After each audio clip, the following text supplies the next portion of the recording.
I'm Liz Hamlet, and welcome to the How to Spark Success series, where I have conversations with successful and savvy business owners and hopefully steal some of their success secrets. So I'm delighted today to have Steven Thompson joining me. So welcome, Steven. Hello, how you doing? I'm really good, thank you. I've just said I feel like I should have a cup of tea, so apologies for that. I'm not promoting your podcast very well. I'll let you off. I'll let you off this once. It's Friday. That's fantastic. So I was really keen to get you on the show. I know I caught up with you of all the stuff you're doing on your podcast. You're CEO of Big Daddy Digital, and you run your podcast Tea with Steve, which I just love the name. Fantastic. And I was really interested to see that you're also a Reiki Master, and I know that you were previously a police detective. So do you want to tell us a bit about yourself and your background? Okay, so where am I now? 2001, I joined the police. I was a police officer for best part of 10 years. I was in uniform for 2 years. I was in CID for the final 8 years of my stretch. It felt like a stretch at sometimes. And I only left, to be honest, I left to try and save my marriage. Because when you're in a job like that, you are literally married to the job. I moved after doing firearms to part of the tactical unit, which is the local equivalent of drug squad. And literally I was doing 80-hour weeks. Wow. Comfortably. And it got to the point where we were doing surveillance on somebody. Cut a long story short, the job wouldn't pay for surveillance this weekend. Our subject got bashed across the head with a baseball bat. We then had a murder inquiry or attempted murder inquiry. And I was the only advanced driver on the team. So if we arrested this guy when they sent us off to find him, I would be the one driving the car with him back, category A prisoner, straight to prison and book him in. And then what happened was our chief superintendent said, right, you've authorized the overtime for literally 24-hour surveillance, but pack for 2 days. I had a chat with my now ex-wife and she said, if you're not back in 48 hours, we're going to have that conversation. And I came back 5 days later. So you can imagine what happened since then. And then literally I left the job to try and save my marriage. And then, we were together for another 18 months. It just didn't work. And I job hopped for the next sort of 3.5 years trying to find myself. And prior to the police, I was in sales and marketing. So I went back to what I knew. But along that time, I literally, I suppose, unplanned spiritual journey. I went deep into myself to find myself, because when you leave an institution like the police, it's really difficult to work out who you are. Because I was a policeman, now I'm not. I'm in Civvy Street, so that was a challenge. But yeah, I went on a spiritual journey, still on it now, sort of like nearly 20 years in. Because I was in and out of it while I was in the police. I'm a very spiritual man, do believe in that life after death stuff, do believe in spooks and ghosts, and that freaks people out a bit, but I'm just a normal bloke who just has a belief or opinion. And then did my Reiki Masters with my spiritual coach. And it's weird, I put it on my LinkedIn account and kind of left it there for a bit of fun more than anything. And you're probably one of the only people who has picked up on it. But yeah, I did my Reiki and Saki Masters and did my attunement and everything. And in all honesty, it's really served me well.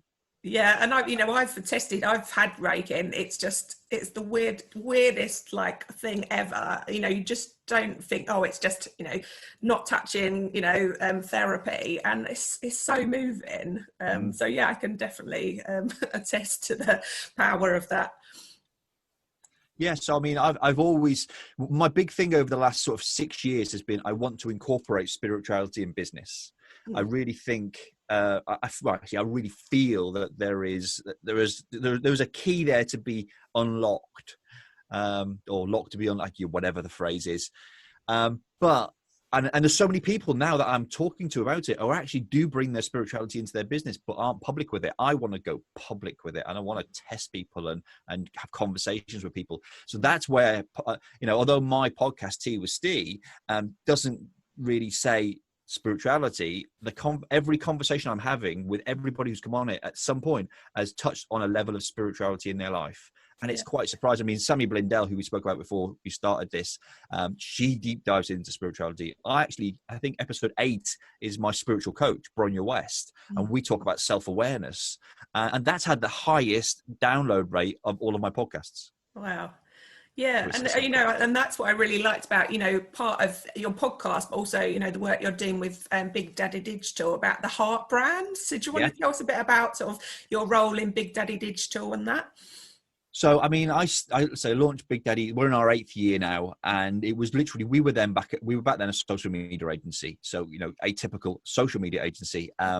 We called Big Daddy PR back in the day when we started, because we were doing a lot of comms. Then what happened? We had 5 strands to the business, and realised that actually I was doing a keynote at an event, and speaker came up to me and said, so how's things? I said, yeah, it's really, really good, but all we seem to be doing is social media.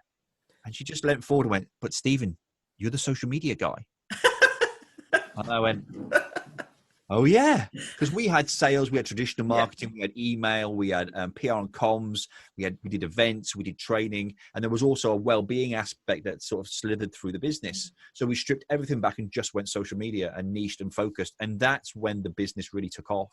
And then for 2 years, we grew really, really, really, really well. We had I'd say team of 12, but we had a freelance team of 12. I've always worked just to reduce costs in the business, that we've worked on that model, and it's worked really well for us. And it was, I suppose, a saving grace, because 3 years ago I became quite poorly. I was diagnosed with bowel disease. So I had to look after myself. And running a business and a team was a challenge. So I stripped everything back, came into sort of 2 or 3 members, reduced some contracts, still made sure that our turnover per head was profitable, and then continue with the business. And then it's given me the flexibility to try different things. And then literally last year, we decided on a rebrand, because we didn't do PR. Well, we did. It was old school PR in a new school way, but a lot of people think that PR is dead. It's not dead. It's just it's now social media. Everyone says to me, we want you to run our Facebook page, come and run our Instagram, what about Twitter? And then we sit down with people, and actually what we do is we plan it from awareness to the traffic. The thing is, with a lot of businesses, they don't realize that conversion actually has to happen in their business by their salespeople. So we do the awareness, we do the traffic, we do all the creative and the comms that go with it. And then we say, there you go, there's your leads, and then what we find is we end up doing sales training, because that's part of my background before the police. Because most people don't know how to sell. They were hired to be a salesperson because they got the gift of the gab. And I thought I had a good friend. I don't know if it was I feel like it might have been through you, but like that smarketing, so sales and marketing together. So not necessarily, was that yours? I can't take credit for that. That's not one of mine. I'll copyright that one. We just call it growth. Fantastic. So what does success mean for you? For me, success is about having an impact on someone. It's not about how much money you make, because actually, if you have a system and a process and you solve people's problems, you will make money. As long as you are genuine and authentic with how you deliver it. For me, it's having an impact on people's lives.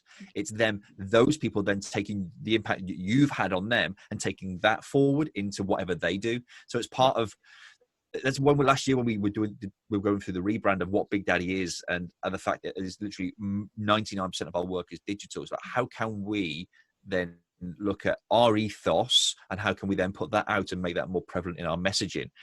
So we make sure that everything we do and the people we work with, it comes across as being authentic, that they have an impact on other people to allow them to grow.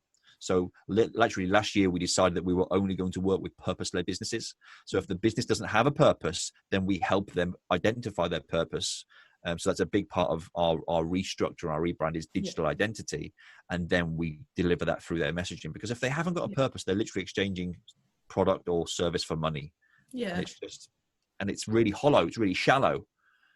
And that's, for me, that's 70s, 80s, 90s type of business. That's, product and benefits. Look at this. It's great. Shiny, buy it. It's like, well, where's the value in it? How does it connect with me emotionally? So for me, I think success is you've got to have a positive impact on people. Yeah, and I think a lot of the focus, quite rightly in the past, has been finding your why. What's that for you? What's that for the brand business? But I think you particularly, and some of my other guests, they're sort of really making sure that they look at the who. Who behind the 100%. Brand. Your purpose, your sort of impact in the world. So I think, yeah, that's fantastic. And, you know, that comes across really clearly in what you're doing with your podcast. You know, you, like you say, what That's it's not just about, and it's not just about the product, it is about that sort of like, what's the heart of your business, you know, what's the heart of your brand, and sort of putting that through in your social media, in your marketing, and the way you deliver your services. Even when you have conversations offline, people say to me, I remember, well, I did when I first started to introduce Heart Brand, it was off the back of my TED talk. And I said to people, I was only a coaching session, and with I think it was about a dozen people around, like boardroom style. And I said, if I took your heart out of your chest and held it in my hand, what would the beat say? I said, because that's how real you've got to get, right down to literally, you know, not so much what gets you out of bed in the morning, but, you know, what makes you cry, what makes you laugh, what makes you, you know, what is it? Because, you know, even you identified beautifully in the podcast. The intro to the talk is, we're now in a who era. So who are you impacting? Who are you supporting? Who are you helping grow? A lot of people think they're in business for themselves, and I just think that's wrong. And that's why a lot of businesses will go out of business. Yeah, and I think that you know, exactly what you said, that conversation that you're having of what would your heart say, what would the beat be, I'm sure that's quite a difficult conversation, quite an emotional conversation for people, either that they sort of find it difficult to actually identify that, or that, you know, then it's sort of the floodgates open. Is that what you're finding when you're sort of doing that exercise? What I find, it's one of a couple of things really. They either stand there and go, I don't get it. And that's good for me, because if it's a networking event I've gone to an event and I want to have a conversation or a meeting with someone, or in a business meeting, if they don't know, I know straight away that where we're going to go, because then I talk about purpose, and I talk about what impact they want to have in the world, what they want to be known for, and through that we identify if they are even with their ideal client. It was only last year that I realized that, you know what, we're doing really well building brands for people and managing social media, but actually what I want to do is have an impact in the world. I talk about, whenever I do start like social media training or something like that, I always say, well, if you've never met me before, this is a little bit about me, and I want to be a billionaire. And everyone starts giggling and laughing. I said, let me stop you there. I'm not interested in the money. Yeah. I want to impact 1 billion lives. Yeah. Because if I can impact 1 billion lives, or my company, or what we do over my lifetime, I'm going to have a massive impact in the world. Therefore, I'm going to leave legacy, and my business is going to continue to grow for whoever buys it, or it's passed on to way after me. Yeah. So and I go, so what do you want to be known for? And then it's like, oh, can we do that? And I'm like, yes, the business is yours. This entire life is yours. Yeah. So what do you want to be known for? And I do this because I was so constrained as a police officer. You know, you have to follow a certain way, method, protocol, whatever it might be. And it's like, now I can actually be free. Yeah. And I think that's what's the most impactful, is actually, you know, presenting, you know, having your personality and your purpose within your brand. I mean, I know I was sort of in corporate roles for, you know, majority of my career until I launched this business. And really, you know, I feel like more like my true self now, in terms of, you know, what I can pursue, the people I can be working with, the interest, you know, the impact that I can have, than I did in sort of those corporate roles. You know, I'm totally behind you there, definitely. Cool. So what do you think is the biggest factor that's helped you become successful? Honesty. I'm just being me now. Now I've been allowed to be me and identify who I am. It's really weird. People have a conversation with me, and I go, do you know what? I really like who I am.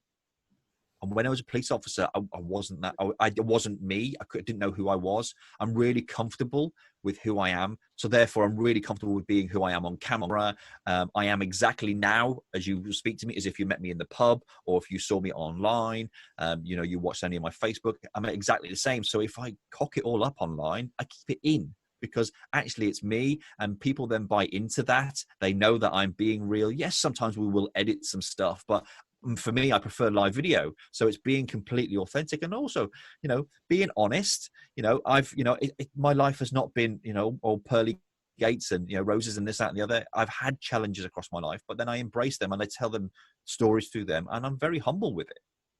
Yeah, and I think, you know, that's the sort of power piece in terms of sort of opening up that vulnerability. I mean, I'm part of the launch team of Janine Garner's got a new book coming out, which is Be Brilliant. And that's all around, you know, being opening up that sort of vulnerability, you know, being who you sort of surround yourself with, you know, and those pieces. So I think, you know, that's totally true. And, you know, you never feel like you always feel like held back if you're not allowed to sort of present your personality and present your purpose. Yeah. It's really hard to be somebody else. So why bother? If you know, a lot of people, they go into business, or they want to build this profile online, and they want everyone to like them. And I think, why? You can't serve everybody. You can answer a billion comments if they, you know, if they're on your Instagram. So why don't you serve the people who actually buy into you and like you and connect with you? Serve those people. You know, you don't need 1,000 followers on Instagram if they were all to turn into business. Yes, it'd be great, but I couldn't have 1,000 social media marketing management clients. I'd have to go and literally I'd be running around just trying to pull staff in. Then the service would dip, and it'd be chaos. But you know, we could put them through something else, a training program or something like that. So people worry about the vanity metrics, worry about the impact they're having, and worry about the audience they've got now rather than looking for the next bit of audience. You know, if you've got 100 connections, great, serve them. And I think that, you know, that what exactly what you said about, you know, when you came out of the police, you know, your whole identity, career identity and sort of personal identity as well, in a lot of respect, is I'm a policeman, you know, and then trying to find that. And I think that's probably, you're working with a lot of clients or brands, I'm sure, that have come out of a corporate role or come out of a certain, you know, industry, changed direction, and are really struggling with that. So I think that sort of heart brand conversation is so key to sort of being successful, definitely. It's really interesting you say it, because what we did before the podcast is we launched a Facebook group called Whistie. And it was to bring people who wanted to know more about what we did, but maybe couldn't afford our services, or didn't want to buy, or weren't interested in building a personal brand, because they thought we have to have a corporate brand, we have to have a nice shiny logo and this, that, and the other. So I invited people into a group and then just started to teach and coach and nurture and put pieces in and do challenges and tests. And it's been running over 2 years now. And it was the podcast was actually born for them, as another piece of information for them. Okay, who have I got in my community, in my industry, who am I connected with that I can bring in to provide these guys more value? And then it's just kind of snowballed. It's just naturally evolved. But for me, it's, you know, who can we help? Yeah, and I think, you know, I'm part of the Facebook group, and I know you're sort of going live. Is it at 11 o'clock? Is your sort of go live? Through lockdown, most days I've been going live at 11 o'clock, called 11s. But I've actually been doing that on my personal page to give more people a little bit of something that we do in Whistie, because although I rant Whistie all the time, there's still a massive audience that don't know about it. So I bring it out into the public, and then I take it back into Whistie, and it twos and fro's. And since doing that, you know, over lockdown, we've increased the group by about 35%. Yeah, and I think, you know, I follow this as well. And, you know, part of your really successful marketing strategy is all that free value you're putting out, that free content, you know, the podcast, the Facebook group, and sort of tips and things that you're doing on LinkedIn or different things. And I think that's really key. I think a lot of people feel like they're sort of giving away part of their product or something. It's adding to that, you know, and that's one of the reasons that I'm doing this series is, you know, one, I get to talk to really interesting business people like yourself, and steal some of your secrets. Fine, steal away. On one condition. What's that? You've got to take action on them.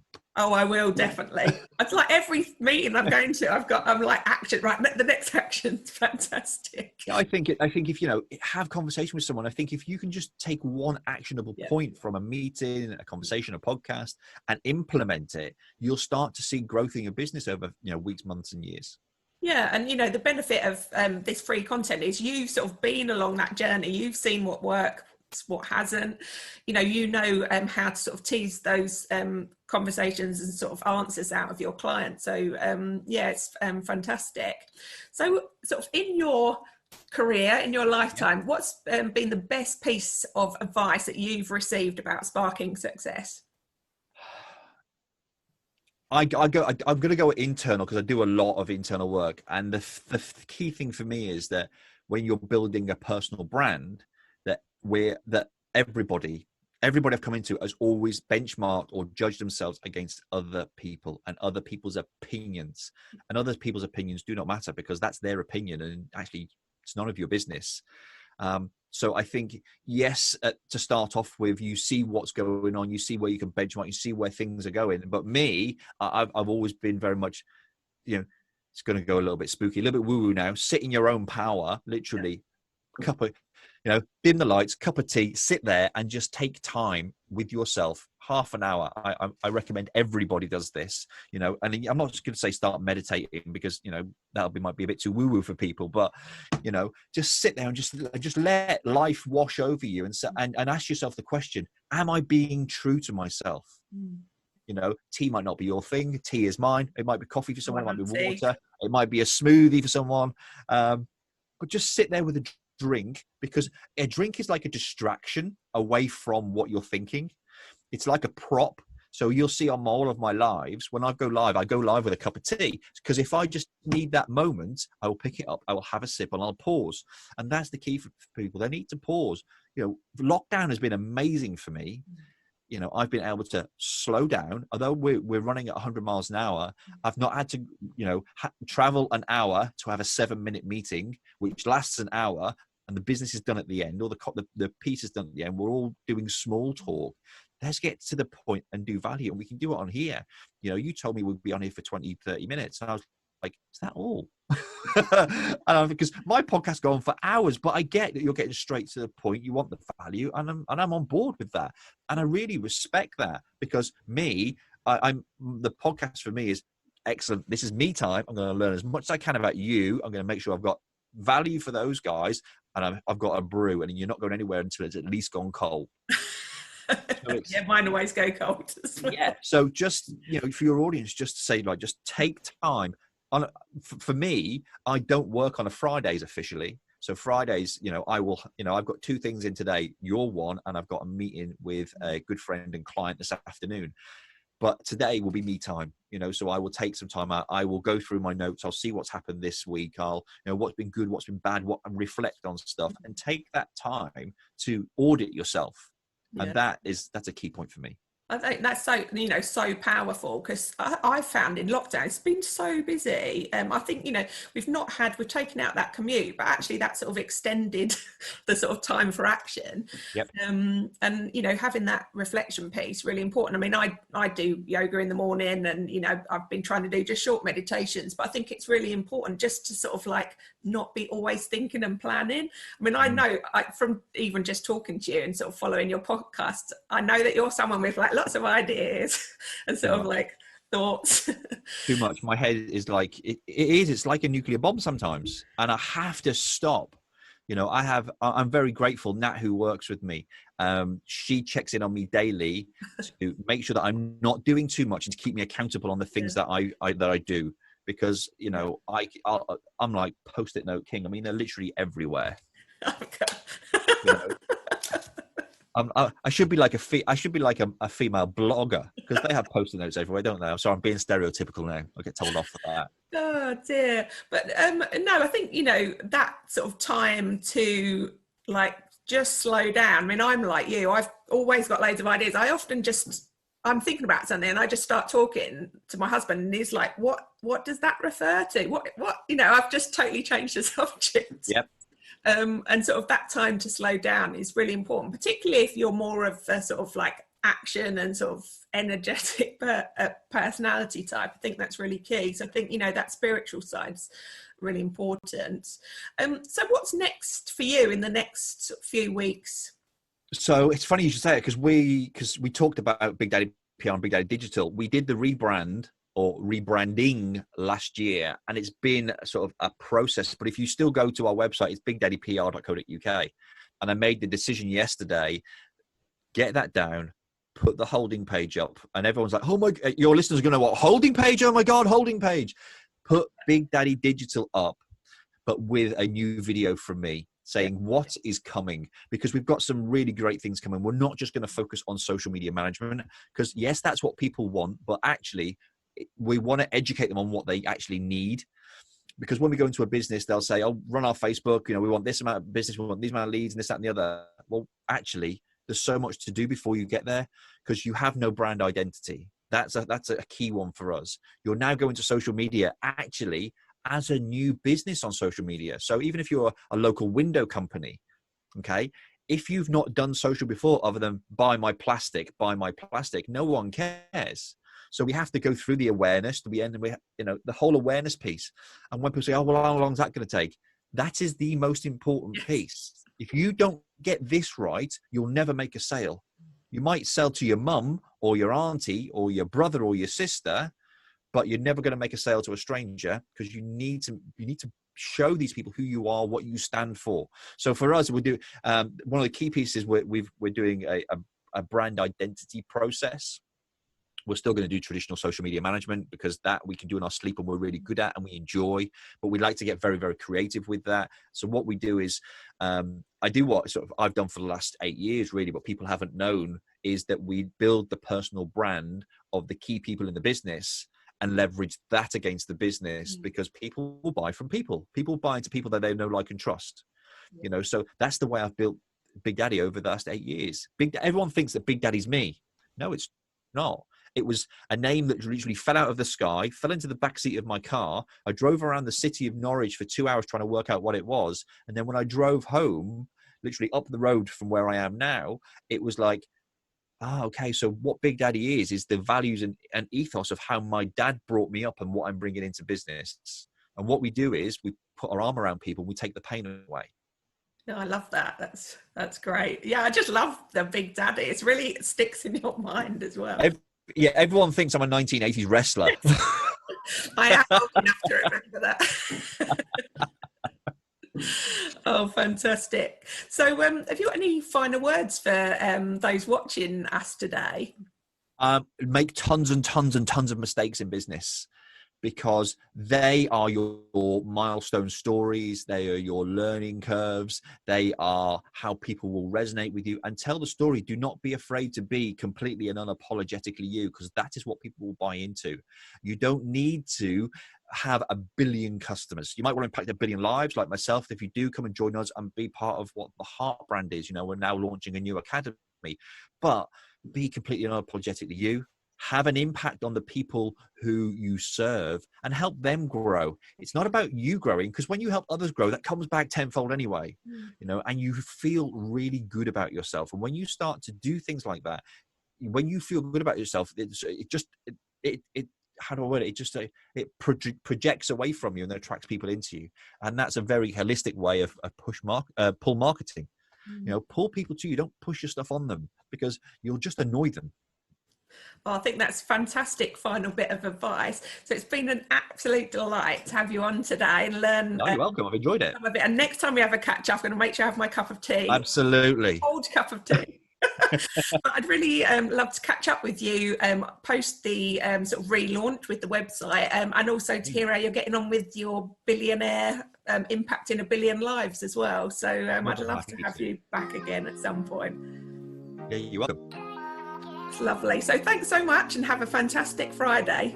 You too. Enjoy the weekend. See you later. Yeah. Bye. Bye.